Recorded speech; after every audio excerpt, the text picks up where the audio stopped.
Pa 2 million tayo bago mag-11, bago po ako mag-out. Let's go, guys. And then,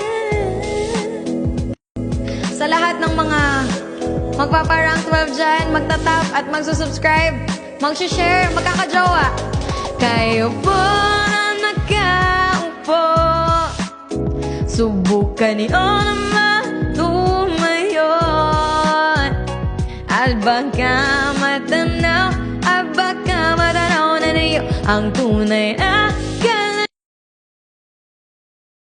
kalagayan ko. Ganito kasi yan eh.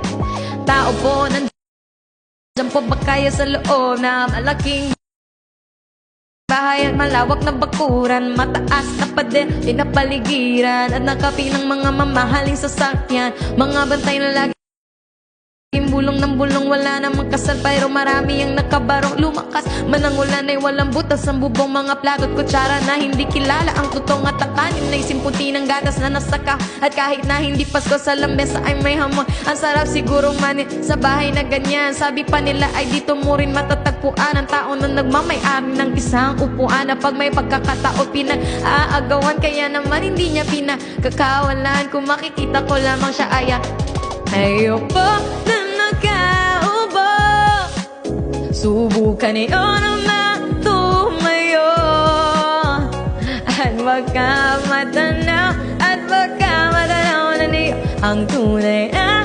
kalagayan ko. Bawal ang galang na po sa taong nakaupo. Alam nyo bang pantakal ng bigas namin ay di puno? Ang dingding ng bahay namin ay pinagtagpi-tagpinyero. Sobrang init na tumutunaw na yelo, na di kayang bilhin upang ilagay sa inumin. Pinakulong tubig sa lumang takuring uling-uling, gamit ng panggatong na inanod lamang sa estero na nagsisilbing kusina sa umagay amin. Ang aking inay na may kayamanan, isang kaldero na nagagamit lang pag ang aking aamis. Pero kulang na kulang, parinulong na tuyo, asin ang 50 maghapoy pagkakasyahin. Di ko alam kung talagang maraming harang, mataas ang bakod o nagbubulag-bulagan lamang po kayo. Kahit sa dami ng pera nyo, walang doktor na makapag...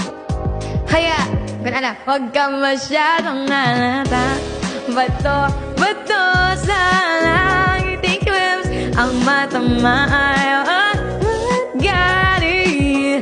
Bato sa langit, ang mata maaray, huwag masyadong halata. Hey! Huwag kang masyadong halata, huwag kang masyadong halata. Huwag kang masyadong